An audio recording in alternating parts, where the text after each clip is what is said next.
untuk hadir di majelis pada malam hari ini. Atas izin Allah, kita sampai detik ini masih merasakan nikmatnya istiqomah, nikmatnya iman, ya kan, nikmatnya berteman dengan orang-orang soleh. Semoga apa yang kita lakukan pada hari ini Allah catat sebagai amal soleh, Allah turunkan keberkahan di dalamnya. Dan tidak lupa juga kita aturkan sholawat serta salam kepada junjungan kita, orang manusia yang mulia, mulia nasabnya, mulia pribadinya, beliau Nabi Muhammad SAW. Kita kelak nanti termasuk atau berada di dalam barisan beliau, termasuk dalam orang-orang yang dipilih oleh beliau. Oke. Dan sebelumnya saya juga berterima kasih kepada panitia, ya, karena Rasulullah SAW mengatakan barang siapa yang tidak bisa berterima kasih kepada manusia, maka dia tidak bisa berterima kasih atau bersyukur kepada Allah. Saya berterima kasih kepada panitia, mungkin banyak yang sudah berkorban harta, tenaga atau pikiran, ya kan. Semoga Allah balas dengan banyak kebaikan, semoga Allah catat sebagai amal soleh, Allah jadikan itu wasilah dihapuskannya dosa-dosa teman-teman di masa lalu, dan Allah alirkan pahalanya untuk kedua orang tua kita semua. Amin, amin ya rabbal alamin. Dan juga tidak lupa yang saya hormati sahabat saya, abang saya, guru saya, Kang Dik-Dik. Semoga senantiasa Allah sehatkan, Allah jaga, Allah berikan kemudahan dalam setiap urusannya. Amin. Amin ya Allah. Baik teman-teman sekalian, tadi kita baca surah Al-Kahfi ya, hanya pembuka saja. Nanti boleh untuk dilanjutkan, entah selesai dari agenda ini, atau nanti ketika malam, atau besok ketika sebelum sholat, bebas ya. Yang penting baca sesempatnya saja. Boleh juga kalau mau disempatkan. Nah, kalau kita bahas surah Al-Kahfi, teman-teman sekalian, di ayat ke-68-nya, kita tadi tidak sampai ke ayat itu ya. Jadi di surah Al-Kahfi itu, ayat 68-nya itu, ada, ini masih ini ya, satu tema dengan kajian kita pada malam hari ini. Di ayat ke-68 itu ada kisah dari Nabi Musa ketika beliau menuntut ilmu kepada Nabi Khidir. Nah, saya ceritakan secara singkat, oke? Jadi waktu itu ketika Nabi Musa sudah melakukan perjalanan jauh bersama muridnya yaitu Yusha bin Nun, yang dimana nanti ini Yusha bin Nun ini akan menjadi nabi juga, tapi nanti setelah Nabi Musa dan Nabi Harun wafat. Nah, setelah sudah melakukan perjalanan yang cukup jauh, Nabi Musa dan Yusha bin Nun mencari Nabi Khidir. Maka ketika ketemu, Nabi Musa menghampiri Nabi Khidir dan memohon izin, meminta izin untuk menuntut ilmu. Wahai Khidir, bolehkah aku mengikuti engkau? Bolehkah aku bermulazamah, aku berkhidmat kepada engkau? Aku belajar menuntut ilmu kepada engkau. Aku belajar sesuatu yang tidak Allah ajarkan kepadaku dan Allah ajarkan kepadamu, wahai Khidir. Maka apa yang dijawab Nabi Khidir? Nabi Khidir sontak menjawab, wahai Musa, sesungguhnya engkau tidak akan bisa bersabar terhadapku. Engkau tidak akan pernah bersabar dengan tindakanku. Engkau tidak akan menyangka terhadap apa yang akan aku perbuat nantinya. Nah, karena itu lebih baik tidak usah, wahai Musa. Nah, kalau kita pikir secara logika ya teman-teman, Nabi Musa ini kalau kita derajatkan dengan Nabi Khidir, beliau ada di atas gitu loh. Karena beliau Nabi, beliau juga Rasul, beliau juga ini sebagai ulul azmi. Kalimullah pula, bisa berbicara kepada Allah. Tapi ditolak sama Nabi Khidir. Engkau nggak akan bisa sabar, wahai Musa. Apa yang Nabi Musa bilang? Enggak Khidir. Engkau akan dapati aku sebagai orang yang sabar. Engkau akan tahu kalau aku ini adalah orang yang sabar, Khidir. Lalu dijawab sama Nabi Khidir di ayat 68 surah Al-Kahfi, wa kaifa tasbiru ala ma lam tuhita bihi khubra. Kata Nabi Khidir, bagaimana engkau akan sabar, wahai Musa, sedangkan engkau tidak memiliki ilmunya? Bagaimana engkau akan sabar terhadap sesuatu yang engkau tidak tahu, engkau tidak paham, wahai Musa? Engkau tidak tahu akan menghadapi apa, lantas bagaimana gitu loh. Ibarat kata kalau kita simpulkan, kita sederhanakan, gimana kalian bisa sampai ke satu tempat kalau kalian tidak tahu jalannya? Bagaimana kalian akan sampai ke sebuah tujuan kalau kalian tidak tahu mau kemana gitu? Nah, teman-teman sekalian, ini seolah-olah mengatakan, ayo teman-teman sekalian, gimana kalian bisa bersyukur, gimana kalian bisa berterima kasih kepada Allah, berterima kasih kepada manusia, kalau kalian tidak tahu ilmunya, kalau kalian tidak tahu caranya, kalau kalian tidak tahu apa yang harus disyukuri gitu loh. Dan kenapa kalian harus bersyukur? Jadi kita kiaskan ya, Seolah-olah Nabi Musa dan Nabi Khidir ingin mengajarkan kepada kita, gimana kalian bisa bersyukur, gimana kalian bisa bersyukur kepada Allah, berterima kasih kepada Allah, sedangkan kalian tidak tahu ilmunya. Seperti itu. Nah, teman-teman sekalian, udah selesai ya cerita Nabi Musa dan Nabi Khidir. Nah, kita semua, teman-teman sekalian, kita semua tahu kalau rezeki itu sudah diatur, ya kan?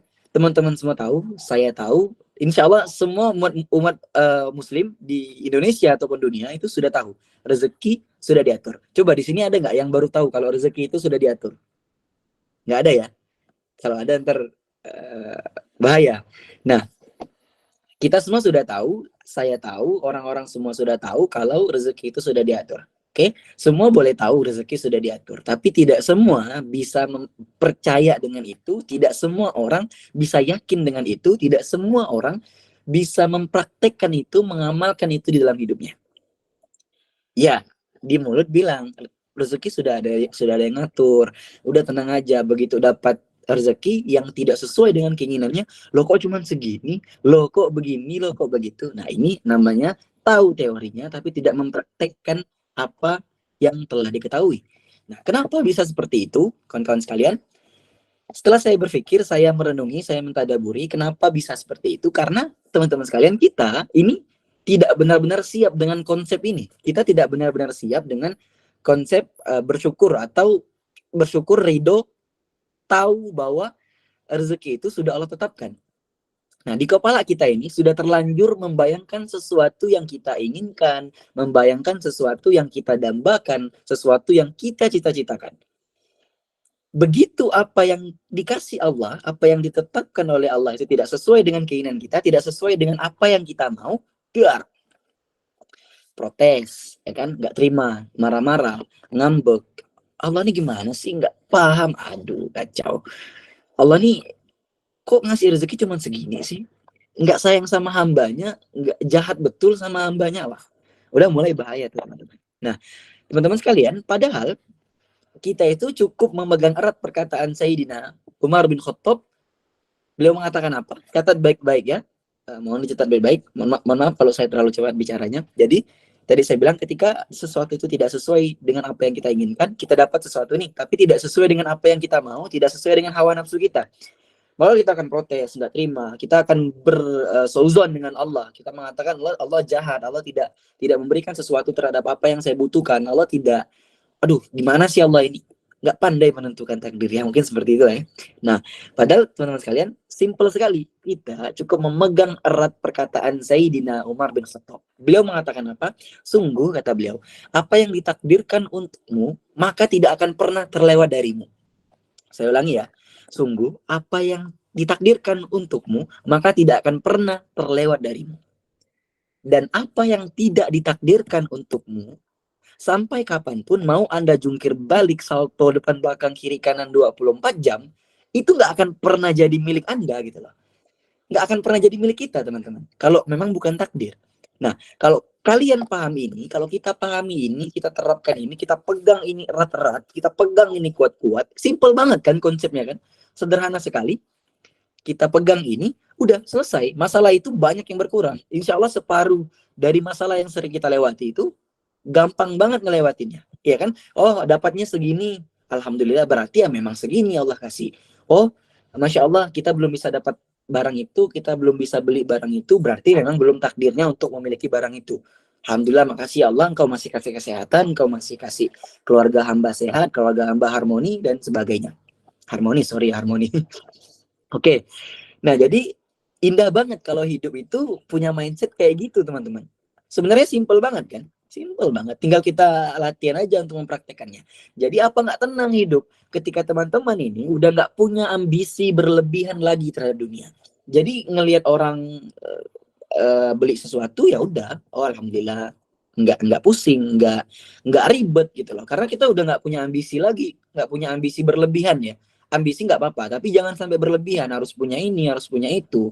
Nah, oh dapatnya segini, alhamdulillah, makasih Allah, begitu banyak nikmat yang telah Engkau berikan. Padahal hamba ini banyak dosa ya Allah. Harusnya Engkau ini menahan lebih banyak lagi rezeki hamba, bukan ngasih segini banyak ya Allah. Iya, itu baru mantap. Ini kan indah betul ketika hidup berpegangan dengan mindset seperti itu, maka teman-teman akan lebih mudah gitu loh untuk bersyukur kepada apa yang telah Allah berikan, kepada apa yang telah Allah tetapkan kepada kita. Nah, Bang, kenapa sulit sekali kita untuk bersyukur? Ya kan, kenapa sulit sekali untuk kita bersyukur terhadap nikmat-nikmat yang Allah berikan? Kok rasanya tuh ketika dapat sesuatu itu biasa-biasa aja, Bang, nggak ada ucap syukur, ya tidak mengingkari, Bang, cuman ya tidak ada ucap syukur juga gitu, kayak biasa-biasa aja. Oh, dapat, oh ya udah gitu, jalan aja biasanya. Kenapa seperti itu, Bang? Kenapa kita ini sulit sekali untuk bersyukur terhadap nikmat-nikmat yang telah Allah tetapkan, terhadap nikmat-nikmat yang telah Allah berikan? Nah, itu tadi saya sampaikan, teman-teman sekalian. Perkataan dari Nabi Khidir kepada Nabi Musa, wa kaifa tasbiru ala ma lam tuhita bihi khubra. Bagaimana Anda bisa bersyukur? Bagaimana Anda bisa sabar, Musa, kalau Anda nggak tahu ilmunya? Bagaimana Anda bisa bersyukur kalau Anda tidak tahu ilmunya? Kalau Anda tidak tahu caranya? Kalau Anda tidak tahu apa alasan Anda bersyukur? Apa yang membuat Anda tidak bersyukur atau sulit untuk bersyukur? Tahu nggak? Apa yang membuat kita ini tidak bersyukur atau sulit bersyukur? Karena kita salah mendefinisikan syukur itu. Karena Anda, karena kalian, karena kita, itu salah mendefinisikan syukur itu. Kita mendefinisikan sesuai dengan kehendak kita. Kita mendefinisikan sesuai dengan kehendak hawa nafsu kita, teman-teman. Oh, syukur itu ketika kita mendapatkan uang, gaji yang banyak, ya kan, harta yang berlimpah. Oh, syukur itu ketika uang puluhan juta masuk ke rekening, itu baru syukur. Kalau cuman ratusan ribu, no, nggak ada syukur-syukurnya, gitu kan. Oh, syukur itu ketika kita mendapatkan jabatan tinggi, ketika kita mendapatkan kedudukan yang bermartabat gitu kan. Itu baru syukur. Kalau hal-hal biasa, no, nggak ada syukur-syukuran. Nggak ada. Itu mah biasa, nggak perlu disyukurin. Nah, siapa yang mengajari kita kalau syukur itu harus begitu? Saya tanya itu kan, kenapa? Siapa yang mengajari kita kalau syukur itu harus begitu? Syukur itu standarnya harus seperti itu. Jadi itu hanya standar dari hawa nafsu kita sendiri, teman-teman sekalian. Nah, kalau begitu standarnya, kalau begitu standar bersyukur, sampai kapanpun kita nggak akan pernah bisa bersyukur. Karena apa? Karena manusia itu tidak akan pernah puas. Kalau standarnya kayak gitu, sampai kapanpun kita tidak akan pernah bersyukur. Kenapa? Karena manusia tidak akan pernah puas. Manusia itu, teman-teman, kalau ditanya mau nggak gunung emas satu, mau nggak? Oh mau. Oke, dikasih gunung emas satu buah. Setelah itu mereka akan minta lagi, boleh nggak minta satu lagi gunung emasnya? Kalau dituruti, mereka akan minta lagi untuk yang ketiga kalinya. Ya itulah manusia, tidak akan pernah merasa puas. Sama, begitu juga dengan saya. Nah, bedanya dengan kita adalah kita yang belajar, kita yang bermajelis adalah kita bisa menahan itu. Kita bisa mengontrol itu. Kita bisa merespon itu dengan baik, teman-teman sekalian. Nah, tapi Bang, kalau emang uang yang kita dapat, harta yang kita dapat, sesuatu yang kita dapat, hadiah atau kenikmatan yang kita dapat itu memang biasa-biasa aja, memang sedikit, ya gimana kita mau bersyukur, Bang? Gimana? Ya wajar aja kita biasa-biasa aja. Tuh nikmat yang kita peroleh itu cuman nikmat-nikmat yang normal, nggak ada kelebihannya, ya biasa kok orang-orang lain dapat yang kayak gini gitu loh. Loh, teman-teman sekalian, rezeki itu bukan hanya soal uang, bukan hanya soal materi, bukan hanya soal motor, mobil, rumah atau sebagainya. Kalau emang uangnya sedikit, kalau memang kita dapat uangnya sedikit, kenapa kita tidak nilai dari, oh Allah kasih badan saya sehat gitu loh, ya kan? Daripada kita jauh-jauh menilai berapa uang yang Allah kasih, berapa rezeki material yang Allah kasih, kenapa kita nggak mulai dari, oh Allah sudah mensehatkan badan saya, oh Allah jaga keluarga saya dari penyakit, Allah jaga keluarga saya dari sesuatu yang tidak baik. Nah, kenapa kita nggak pernah berpikir seperti itu? Kenapa kita nggak pernah berpikir, oh oke, uang saya sedikit, ternyata Allah kasih saya lingkungan yang baik, ternyata Allah kasih saya teman-teman yang soleh, teman-teman yang mengajak pada kebaikan. Nah, teman-teman sekalian, inilah sebab ketika kita menjadikan kebahagiaan orang lain itu sebagai standar untuk bahagia, sebagai standar untuk bersyukur. Saya ulangi ya, inilah sebab ketika kita menjadikan kebahagiaan orang lain sebagai standar untuk bersyukur atau bahagia. Paham nggak? Oh, si Fulan dapatnya segini. Berarti saya akan bersyukur ketika mendapatkan sesuatu yang sesuatu yang sama dengan apa yang Fulan dapatkan. Nah, ini yang buat hidup kita bermasalah, teman-teman sekalian. Ini yang buat hidup kita kacau gitu loh. Nggak beres-beres. Ternyata standar kita adalah orang lain. Standar kita adalah apa yang didapatkan oleh orang lain. Teman-teman sekalian, Saya menyarankan kepada teman-teman sekalian, oke, saya menyarankan kepada teman-teman sekalian untuk mulai dari sekarang, cobalah untuk saya ulangi, mohon maaf. Nah, saya menyarankan kepada teman-teman sekalian, cobalah untuk MTC. Tahu nggak apa itu MTC? Kalau tulisannya itu MTC. Nah, saya bacanya MTC ya. Oke. Apa itu MTC? Menentukan titik cukup. Oke. Saya menyarankan teman-teman mulai dari sekarang kita itu buat MTC kita gitu loh. Menentukan titik cukup kita. Apa maksudnya Bang? Ya, teman-teman tentukan titik cukup kehidupan teman-teman sekalian. Agar apa? Agar teman-teman lebih mudah untuk bersyukur, lebih mudah untuk menikmati apa yang telah Allah berikan. Nah, MTC itu teman-teman sekalian, menentukan titik cukup itu, beli sesuatu ketika benar-benar butuh. Bukan karena lagi viral, bukan karena lagi tren, bukan karena lagi jadi trending topik di Twitter atau sebagainya. Memang karena teman-teman beli sesuatu itu karena butuh. Nah, yang kedua, beli sesuatu karena fungsi, bukan gengsi. Saya ulangi, beli sesuatu karena fungsi, bukan gengsi, teman-teman sekalian. Oke, paham? MTC itu beli sesuatu ketika benar-benar butuh. Beli sesuatu karena fungsi, bukan gengsi. Paham? Nah, sekarang ini banyak sekali kita temukan, teman-teman sekalian, gengsi dan tidak bersyukur berkedok self reward gitu loh. Jadi awas ya, hati-hati. Gengsi dan nggak bersyukur itu berkedok self reward. Oh, aku udah melakukan ini, nggak apa-apa dong aku beli barang ini, ya kan, belinya pakai ngutang, belinya uangnya lagi pas-pasan, padahal lagi butuh untuk kebutuhan pokok dan sebagainya. Nah, ini awas, hati-hati teman-teman sekalian. Sekarang banyak tuh yang menyampul itu sebagai self reward. Nah, teman-teman, apa itu MTC teman-teman sekalian? Teman-teman tuh bisa dan mampu untuk pakai HP terbaru, ya kan? Pakai HP terbaru, tapi tidak teman-teman lakukan. Oh, aku sudah punya HP, HP-nya bisa digunain, berfungsi, ya udah nggak perlu ganti HP lagi, nggak perlu amat untuk ganti HP terbaru, menghabiskan HP puluhan juta untuk beli karena memang aku sudah ini HP yang lama ini sudah sesuai kebutuhan. Nah, itu MTC teman-teman.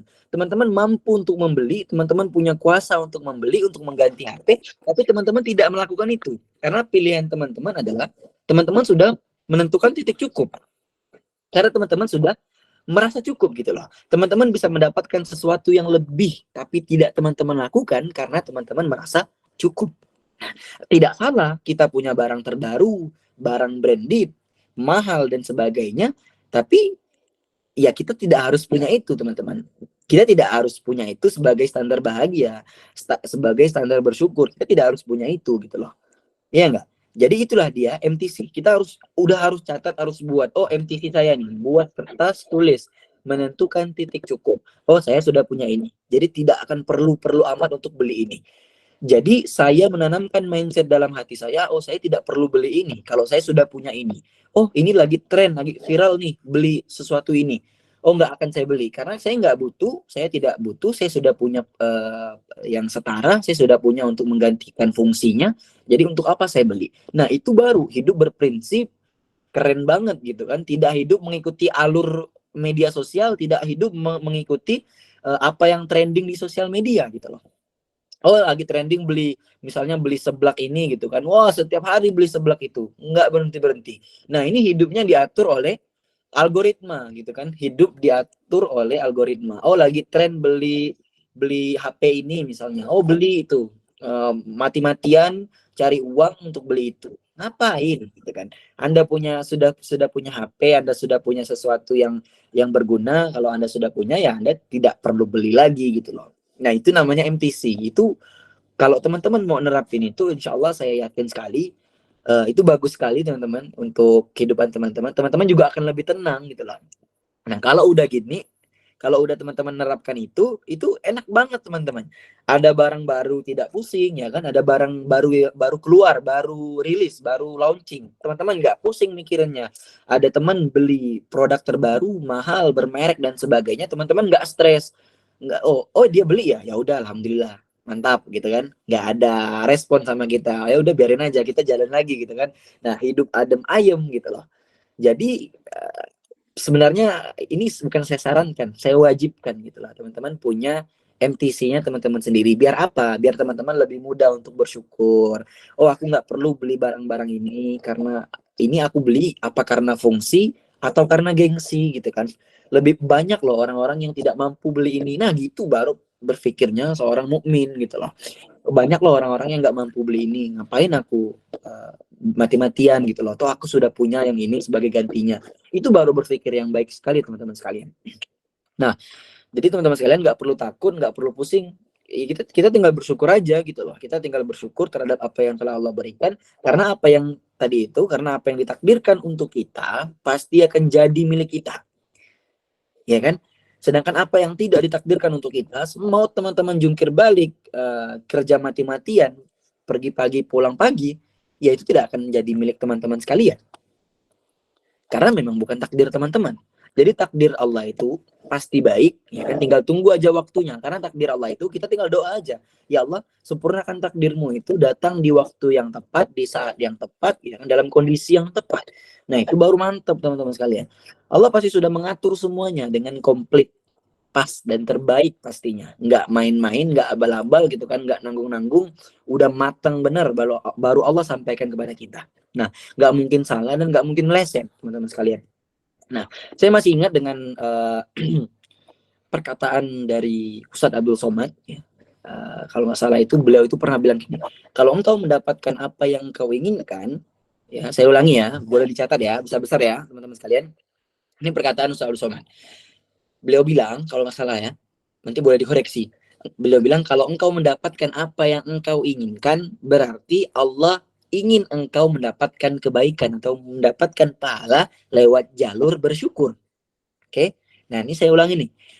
Kalau engkau mendapatkan apa yang engkau inginkan, berarti Allah itu menginginkan engkau mendapatkan atau memperoleh kebaikan atau pahala lewat jalur syukur.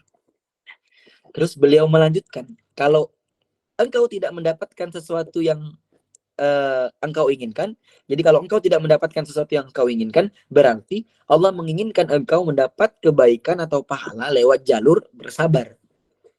Jadi udah dua itu aja, pegang dua itu. Oh belum dapat, berarti Allah menginginkan saya dapat pahala sabar. Oke, oh dapat apa yang telah Allah berikan. Padahal kalau sebenarnya kalau kita hitung-hitung, kalaupun yang kita inginkan itu tidak kita dapati, sebenarnya Allah tuh udah ngasih banyak gitu loh. Kita harus bersyukur juga, sehat, ya kan, orang tua sehat, Allah jaga dari hal-hal buruk, keluarga Allah jaga, pergaulan Allah jaga. Sebenarnya itu sudah patut disyukuri gitu loh. Cuman kita bahas tadi kalimat Ustaz Abdul Somad.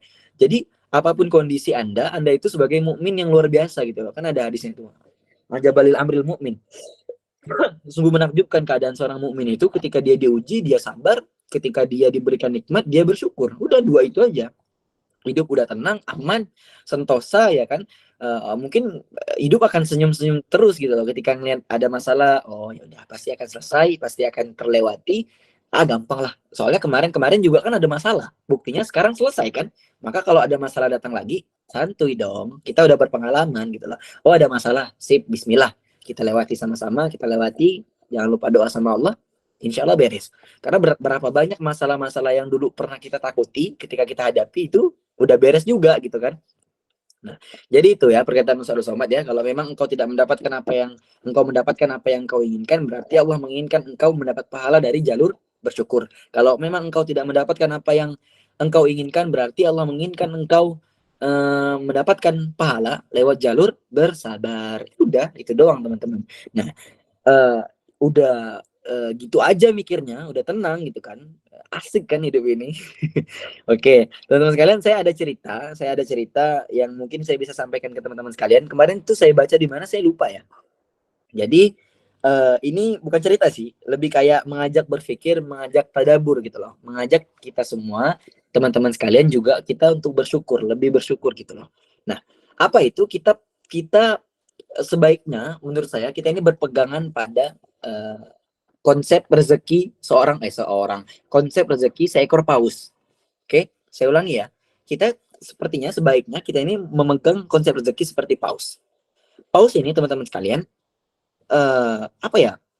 Ketika mengingat paus ya, saya pribadi itu merasa kagum, menakjubkan gitu loh. Bukan kagum dan menakjubkan kepada pausnya, melainkan kita kagum dengan pencipta paus itu sendiri gitu loh. Nah, kalian tahu nggak? ketika ada masalah atau muncul di kepala, gimana sih rezeki aku kok macet, rezeki aku kok ngendat apa-apa ya, nggak lancar dan sebagainya. Apakah Allah telah mengatakan rezeki aku? Apakah Allah ini menahan rezekiku seperti apalah itu, gitu kan? Nah, maka teman-teman harus ingat ini, ingat konsep paus ini. Paus ini teman-teman sekalian, ikan paus ya, ikan paus. Paus ini teman-teman sekalian, mereka ini butuh dalam seharinya itu.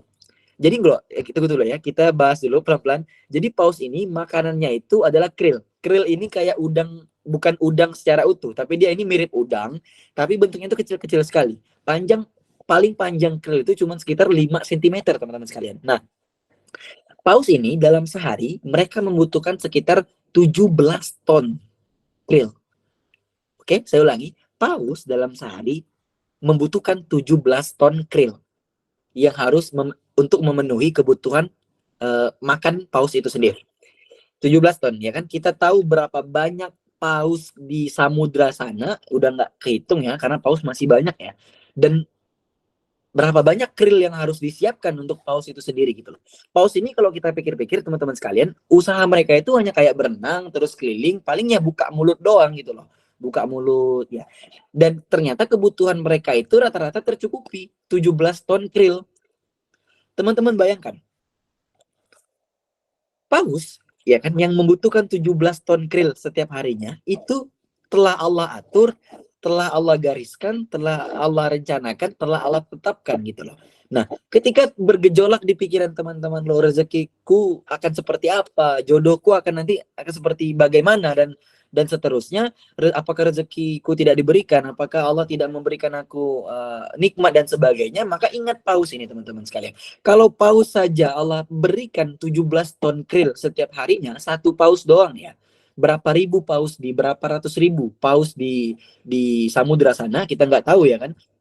Kalau paus saja itu Allah penuhi kebutuhan krillnya sebanyak 17 ton. Apalagi kita teman-teman sekalian yang hanya butuh 2 sampai 3 piring per harinya. Oke, saya ulangi, kalau paus saja itu sudah tenang, ya kan? Allah berikan 17 ton krill, udang-udang itu. Lantas untuk apa kita takut? Untuk apa kita khawatir? Yang kita ini dimana hanya butuh 2 sampai 3 mangkok piring saja, 3 piring nasi saja gitu loh. Ya itu sudah pasti mudah untuk Allah penuhi teman-teman sekalian. Maka kenikmatan-kenikmatan kecil itu ya kan, saya yakin sekali teman-teman di sini dalam seharinya tidak mungkin hanya mendapatkan tiga piring saja gitu loh, pasti banyak nikmat-nikmat yang lain, misalnya dapat minum, dapat teman yang baik, dapat pergaulan yang baik. Nah, itu patut disyukuri teman-teman sekalian. Nah, saya ada cerita juga nih ya, cerita lanjutan dari paus tadi. Ini dicatat di beberapa riwayat bahwa ini ceritanya Nabi Sulaiman. Nah, ketika itu Nabi Sulaiman yang merasa, saya cerita ya, teman-teman sekalian. Tadi paus tadi udah selesai ya. Jadi bayangin aja, paus butuh 17 ton krill itu mereka makan gitu loh. Mereka nggak tahu, nggak ada yang ngajarin cara nyari makan, tapi mereka bisa makan gitu loh. Apalagi teman-teman yang kita ini bisa mikir, kita bisa usaha. Wah, itu tenang aja gitu kan. Nah, ini cerita kita lanjut ya, cerita Nabi Sulaiman, di mana dulu ketika beliau sudah mendapatkan nikmat yang begitu banyak, beliau ini kan Nabi Sulaiman bisa bisa mengendalikan angin, jin, binatang dan sebagainya, maka sebagai bentuk syukur, sebagai bentuk nikmat, Nabi Sulaiman merasa mampu gitu loh, merasa mampu untuk menawarkan diri kepada Allah, ya Allah, gimana kalau aku memberikan makan kepada makhluk-makhlukmu di muka bumi ini, ya Allah. Maka Allah bilang, wahai Sulaiman, engkau tidak akan mampu, wahai Sulaiman. Engkau tidak akan mampu. Maka Nabi Sulaiman bilang, bagaimana kalau sehari saja ya Allah, hamba memberikan makan atau rezeki makan kepada makhluk-makhlukmu yang ada di bumi ini. Karena pasukan Nabi Sulaiman itu banyak, maka Nabi Sulaiman pede kan, merasa yakin, merasa bisa. Ya udah kata Allah, silakan gitu kan. Maka setelah mendapatkan ACC, setelah mendapatkan persetujuan dari Allah, Nabi Sulaiman bersiap-siap. Nabi Sulaiman memerintahkan semua pasukannya, jin, binatang dan sebagainya untuk mempersiapkan makanan untuk diberikan kepada makhluk-makhluk yang ada di muka bumi ini, untuk diberikan kepada semuanya yang di laut maupun darat, ya kan. Nah, itu beliau mempersiapkan makanan itu selama 40 hari. Oke, saya ulangi. Nabi Sulaiman mempersiapkan makanan untuk dibagikan kepada makhluk di muka bumi ini selama 40 hari. Banyaknya itu teman-teman, bergunung-gunung, berbukit-bukit. Banyak sekali makanan-makanan itu untuk dibagikan kepada manusia-manusia yang ada di muka bumi. Manusia, binatang, hewan, dan sebagainya. Itu mau dibagikan oleh Nabi Sulaiman dalam 1 hari. Nah, persiapannya itu 40 hari teman-teman sekalian. Nah, ketika sudah hari H, ketika makanan itu sudah siap, bergunung-gunung, wah itu banyak sekali, kita tidak bisa bayangkan, maka Nabi Sulaiman melapor ke Allah, ya Allah, ini sudah siap, hamba ingin izin untuk membagikan kepada makhluk-makhlukmu. Maka Allah bertanya, engkau mau bagikan kemana, darat atau laut? Nabi Sulaiman bilang, dua-duanya. Ya udah Allah. Setelah itu Allah memerintahkan ikan paus untuk menjadi makhluk pertama yang mencicipi rezeki makanan dari wasilah Nabi Sulaiman. Nah, ketika paus itu muncul ke permukaan, ya kan, akhirnya Nabi Sulaiman mempersilahkan paus itu untuk makan. Paus mengatakan, wahai Sulaiman, hari ini Allah menjadikan engkau wasilah, sebagai turunnya rezekiku gitu loh. Jadi hari ini aku makan, engkau yang nanggung, wahai Sulaiman. Dan ternyata teman-teman sekalian, setelah paus itu membuka mulut, ternyata makanan yang disiapkan selama 40 hari itu, 40 hari 40 malam non-stop itu habis dimakan oleh paus sendirian doang. Teman-teman bayangkan. Jadi makanan yang Nabi Sulaiman siapkan itu selama 40 hari itu habis, udah habis dimakan sama paus sendirian. Paus 1 ekor doang. Nah, kita nggak tahu ya paus waktu zaman Nabi Sulaiman itu segede apa ya, kita nggak tahu. Nah, mungkin gedenya itu gede banget gitu loh. Jadi apa yang Nabi Sulaiman siapkan selama 40 hari yang beliau mikir pakai otak beliau sendiri ini akan cukup untuk seluruh makhluk di dalam bumi, ternyata tidak. Itu hanya cukup untuk 1 paus saja. Bahkan paus itu bilang, ada lagi nggak Sulaiman? Aku masih lapar, aku belum puas. Akhirnya Nabi Sulaiman terdiam, beliau terteguk, beliau terduduk gitu kan. Beliau bingung, Masya Allah, beliau langsung memuji-muji Allah. Nah, apa pelajarannya teman-teman sekalian? Begitu besar syukur kita, ya kan, rezeki kita sudah dijamin oleh Allah. Kita apapun yang kita dapatkan, apapun yang telah Allah tetapkan, memang harus kita syukuri karena memang itu sudah ditakdirkan, itu sudah diatur. Cerita tadi itu hanya sebagai menambah wawasan teman-teman sekalian, menambah pengetahuan teman-teman sekalian, ya kan. Memang ceritanya ada hubungan lah ya dengan syukur ya. Jadi Masya Allah sekali, kuasa Allah mempersiapkan makanan, rezeki, dan semuanya itu begitu sangat mudah sekali. Nabi Sulaiman saja sudah mencoba untuk melakukan itu dengan jutaan pasukan, beliau tidak mampu. Hanya untuk 1 paus saja yang beliau mampu. Nah, teman-teman sekalian, jadi apapun yang telah Allah kasih, apapun yang telah Allah tetapkan untuk kita, apapun itu, apakah itu tampak baik atau itu tampak buruk, udah syukuri saja. Syukur plus sabar gitu ya. Insya Allah kalau sudah lewat itu, teman-teman akan mendapatkan hadiah yang luar biasa. Syukur saja. Jadi ada saya cerita lagi ya. Cerita kayaknya seru ya. Saya cerita lagi, singkat ya. Saya cerita. Jadi suatu hari ada seorang musafir yang cukup berjalan jauh. Akhirnya dia telah merasa letih, capek ya kan. Dia mau istirahat. Akhirnya dia memutuskan untuk beristirahat di bawah sebuah pohon. Pohonnya ini teman-teman sekalian besar, batangnya besar, daunnya lebar-lebar, dan tebal, batangnya itu luar biasa sekali, akarnya kokoh banget gitu kan. Dia duduk di bawah pohon itu, sekali dia lihat ke atas, loh, pohon ini punya batang yang tebal, batang yang besar, daun yang lebar, kok buahnya kecil-kecil, kata dia. Jadi dia protes gitu loh, gimana Tuhan ini? Pohon besar, pohon yang berbatang kuat, akarnya begitu bagus sekali, ya kan, daunnya lebar, kok punya buah kecil banget gitu loh. Ini kan nggak make sense, ya kan, nggak cocok gitu loh. Harusnya paham lah sebagai Tuhan gitu kan. Akhirnya dia tidur, dan saat dia tidur, tiba-tiba buah itu jatuh menimpa kepalanya. Buah yang dia katakan kecil itu jatuh kepada kepalanya. Dia pun terbangun, lalu dia bilang, untung saja buah di pohon ini kecil. Kalau saja buah di pohon ini besar, sudah matilah saya. Maka dia sadar ternyata apa yang sudah Tuhan ciptakan itulah yang terbaik gitu loh. Itulah yang patut disyukuri, patut diterima, patut diridoi gitu loh teman-teman sekalian. Nah, ini cerita musafir beristirahat di bawah pohon. Jadi bisa jadi sesuatu yang kita anggap nggak pas, nggak cocok, rezeki yang kita dapatkan, hadiah yang kita dapatkan itu tidak semestinya. Bisa jadi itu yang terbaik untuk teman-teman sekalian, karena bisa jadi apa yang kita pikir baik itu ternyata buruk untuk diri kita, yang kita pikir buruk ternyata itu baik untuk kita. Nah, teman-teman sekalian, ada pesan terakhir ya, pesan terakhir dari Syekh Mutawalli Sya'rawi. Saya tidak berpanjang lebar, insya Allah biar tidak membosankan. Ada pesan dari Syekh Mutawalli Sya'rawi, boleh teman-teman catat ya. Pesan ini selalu saya ingat sekali. Saya ngefans betul sama beliau, Syekh Mutawalli Sya'rawi.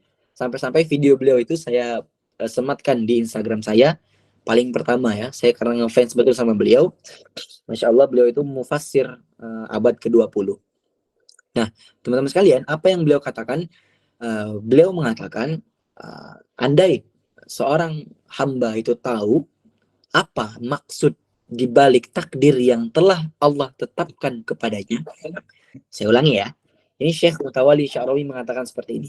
Andai seorang hamba tahu maksud di balik takdir yang ditetapkan kepadanya, niscaya dia akan menangis begitu kuat sekali. Karena apa? Karena dia telah berburuk sangka kepada Allah. Saya ulangi, andai seorang hamba tahu tujuan atau maksud dari takdir yang ditetapkan kepadanya oleh Allah, maka dia niscaya akan menangis karena dia menyesal sudah bersauzon atau karena dia telah berburuk sangka kepada Allah. Dia mengira takdir-takdir yang ditetapkan itu adalah keburukan baginya, padahal itu adalah hal yang paling baik untuk dia terima. Paham teman-teman sekalian? Jadi itu perkataan dari Syekh Mutawalli Sya'rawi. Nah, sebagai closing ya, sebelum saya tutup, jadi teman-teman sekalian, jangan terlalu pusing dengan apa yang orang lain miliki. Saya ulangi ya, teman-teman sekalian, jangan terlalu pusing dengan apa yang orang lain miliki. Karena manusia itu tidak akan pernah bersyukur kalau dia terlalu lama melihat apa yang dimiliki oleh orang lain. Oke? Mengejar dan mengikuti standar hawa nafsu atau mengikuti manusia tidak akan ada habisnya, tidak akan ada ujungnya. Paham? Yang kita harus lakukan adalah bersyukur terhadap apa yang telah Allah berikan. Fokus dengan apa yang telah Allah berikan. Maka niscaya kita akan menjadi orang yang bersyukur. Jangan fokus terhadap apa yang belum kita dapatkan. Fokus terhadap banyak nikmat yang telah Allah berikan. Nah, teman-teman sekalian, barangkali kehidupan yang tidak teman-teman inginkan itu, kehidupan yang teman-teman jalani sekarang, kehidupan yang teman-teman pikir ini adalah kehidupan yang sampah, ini kehidupan yang susah, ini kehidupan yang aku nggak mau hidup seperti ini, barangkali itu adalah kehidupan atau cita-cita yang diimpikan, yang amat sangat diinginkan oleh orang lain. Oke, saya ulangi, barangkali kehidupan yang engkau jalani, kehidupan yang engkau bilang kehidupan sampah, kehidupan yang tidak berguna, kehidupan yang tidak bermakna itu adalah kehidupan yang amat sangat diinginkan oleh orang lain. Maka dari itu, daripada kita protes, daripada kita fokus terhadap apa yang belum kita dapatkan, mengapa tidak kita bersyukur saja dengan nikmat-nikmat yang telah Allah berikan? Nah, itu dia teman-teman sekalian. Mungkin tidak panjang dari saya, ya setengah jam cukup lah ya. Saya mohon maaf apabila banyak salah kata ketika bersilat lidah ini, karena saya masih belajar. Makasih banyak. Mungkin itu saja, saya serahkan kembali kepada moderator. Silakan.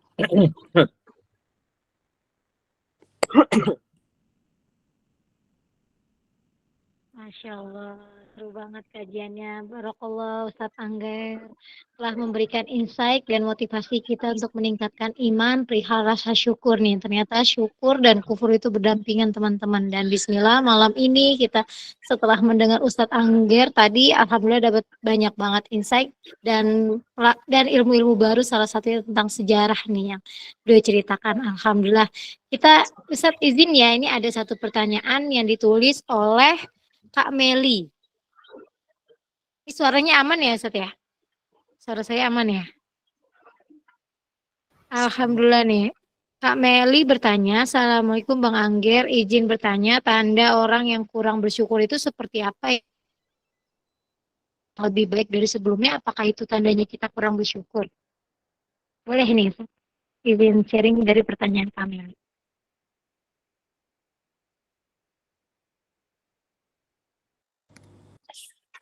Oke, sorry tadi.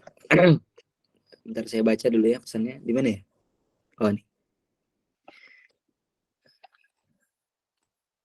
Oke, tanda orang yang tidak bersyukur, kurang bersyukur itu seperti apa? Orang yang tidak bersyukur itu, jadi ya teman-teman sekalian, bersyukur itu ketika kita umpamakan mendapat materi ya, material atau mendapatkan sesuatu hadiah dari orang lain atau dari Allah. Nah, tanda bersyukur itu apa? Tanda bersyukur itu kita jaga baik-baik, kita pakai untuk hal yang baik-baik, kita niatkan supaya pahala yang kita lakukan dengan barang yang dikasih itu mengalir untuk orangnya.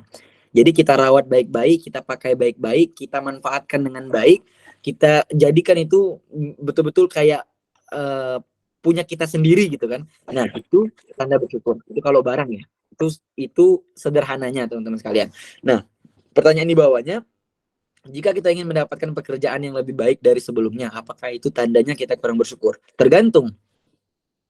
Kalau teman-teman sekalian, kalau tempat kerja teman-teman sekalian itu mengganggu ibadah teman-teman, membuat teman-teman susah untuk sholat, susah untuk ngaji, jauh dari berbakti dari orang tua, ya kan? Pokoknya jauh dari nilai-nilai agama, memang lebih baik teman-teman itu menginginkan pekerjaan yang lain gitu loh. Berusaha untuk mendapatkan pekerjaan yang lain. Kenapa ya? Karena udah jelas kan tadi alasan awalnya. Tapi kalau memang tempatnya sudah bagus, tempatnya memang sudah baik, sudah cocok untuk teman-teman sekalian, mengapa teman-teman mau di tempat kerja lain? Jangan-jangan di tempat kerja lain itu hanya ekspektasi doang, ya kurang lebih sama gitu loh, sama kayak sebelumnya gitu kan. Nah, saya ingat pesan guru saya, jangan-jangan jangan-jangan kata guru saya itu kita yang menjadi penghalang doa kita sendiri gitu loh. Kita yang menjadi tameng dari doa kita sendiri. Jangan-jangan doa kita itu sudah dikabulkan, tapi karena kita banyak tingkah, karena kita banyak mau, alhasil kita nggak dapat apa yang kita doakan gitu loh. Nah, hati-hati ya. Nah, mungkin itu yang bisa saya jawab dari pertanyaan saudari Meli. Boleh dilanjutkan?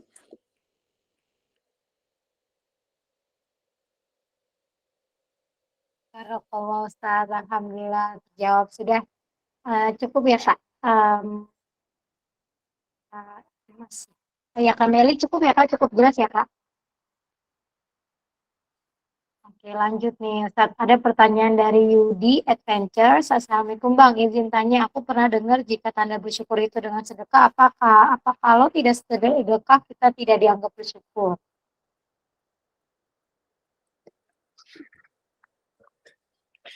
Ya, tanda bersyukur itu bersedekah dengan bersedekah. Apakah kalau tidak sedekah itu kita dianggap tidak bersyukur? Enggak juga.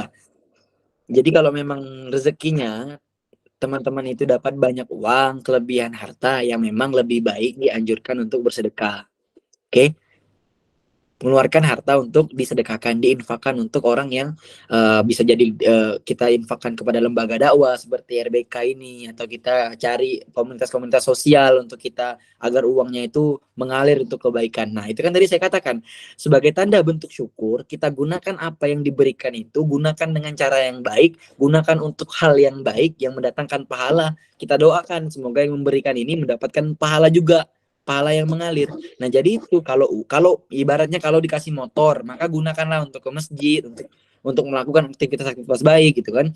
Nah, kalau dikasihnya uang, maka keluarkan untuk diinfakkan, untuk disedekahkan, untuk diinfakkan di lembaga dakwah, misalnya RBK, untuk dikasih ke pondok pesantren, anak yatim dan sebagainya. Itu tanda bersyukur gitu loh.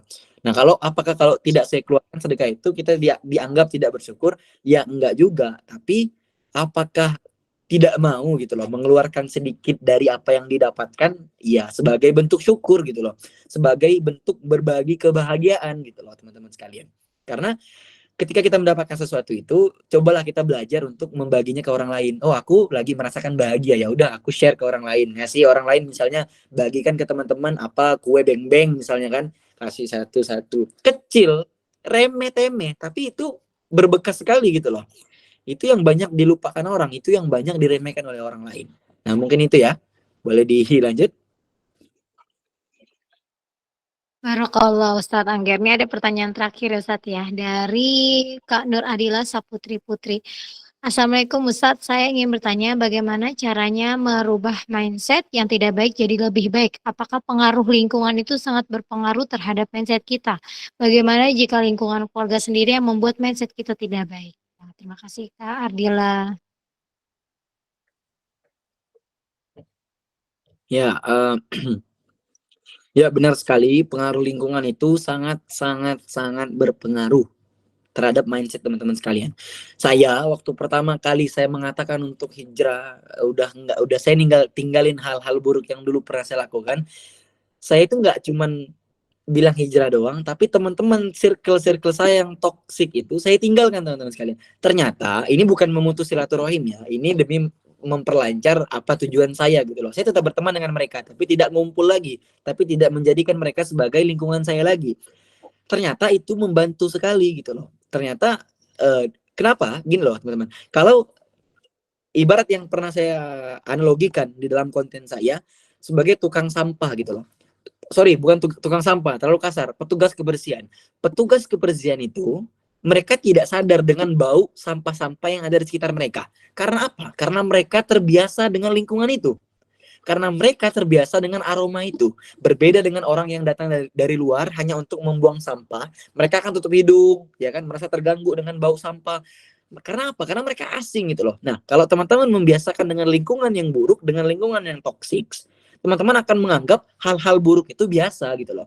Teman-teman akan menganggap ketika ada orang ngingatin teman-teman, oh gimana sih keras banget dakwah Islam kok keras-keras amat. Nah, itu efek lingkungan yang tidak baik. Berbeda dengan kalau kita sudah mulai main ke masjid, sudah mulai main ke bermajelis gitu kan. Ketika diingatkan, oh langsung oh ya benar juga apa yang dibilang, benar. Itu contohnya. Lingkungan sangat-sangat bermanfaat. Nah, gimana kalau ternyata lingkungan yang tidak baik itu ada di keluarga sendiri. Nah, teman-teman lebih tahu bagaimana bentuk keluarga teman-teman sendiri, teman-teman lebih paham bagaimana menghadapinya sendiri. Saran saya itu perlahan. Dakwah yang paling tepat itu dengan tindakan, dengan perbuatan. Paham nggak? Dengan contoh. Semenjak teman-teman ikut majelis, semenjak teman-teman ikut kegiatan RBK, teman-teman ini akhlaknya makin baik. Teman-teman ngomongnya makin sopan dengan orang tua. Teman-teman ketika disuruh langsung siap Bu, siap Pak, saya lakukan tanpa ada bantahan. Setiap dimarahin tidak menjawab. Oh, orang tua akan sadar, orang rumah pelan-pelan akan sadar. Oh, Masya Allah. Itu telah saya terapkan teman-teman sekalian. Kalau saya di rumah, ada abang atau adik-beradik saya yang tidak sholat, mereka akan tidak enak dengan saya. Ya kita nggak bisa memaksakan ya, walaupun keluarga sendiri ya, kalau memang masih susah sholat gitu kan. Nah, mereka akan tidak enak dengan saya, mereka akan pelan-pelan juga ngikut gitu loh. Oh, saya pergi sholat, saya ajak, mereka tidak akan mudah untuk nolak karena mereka tahu saya gitu loh. Nah, itu akan ada ketika teman-teman itu perlahan-lahan dakwahnya dengan tindakan, dengan perbuatan, dengan adab yang teman-teman lakukan di rumah. Insya Allah doa juga, minta pertolongan sama Allah, minta tolong sama Allah, maka teman-teman akan dimudahkan insya Allah. Oke, lanjut itu saja. Semoga jelas ya.